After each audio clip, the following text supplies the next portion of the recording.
So what's up mga kadiskarte? Ito tapos na tayo mag-install yan. Nissan Patrol yung inabitan natin. Ito sila bossing. Ito yung owner ng Nissan Patrol. Yan. Siyempre ito yung ating Android head unit. Papakita ko sa inyo kung paano siya gamitin. Ayan, ito yung ating 9 inches sa Android. Yan. Nissan Patrol yung inabitan natin. Ito naka FM radio tayo ngayon. Tapos siyempre kasama pa rin sa package natin yung reverse camera. Yan. Kita nyo naman napakalinaw. Kahit saang part malinaw yan. Kasi nga IPS screen na yan.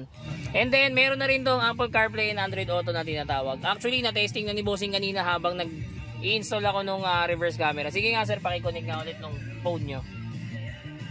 So ayan, ito yung sinasabi natin na Apple CarPlay, Android Auto. Itong gamit natin ngayon, Android Auto kasi naka-Android phone si bossing. Ayan. Pwede na siya mag-Waze diretso. Ayan. Tapos ito yung mga apps na pwede nyo na rin. Bluetooth, YouTube Music, pwede na rin yan. Ayan. Waze, pwede nyo na rin gamitin. Telegram, yan.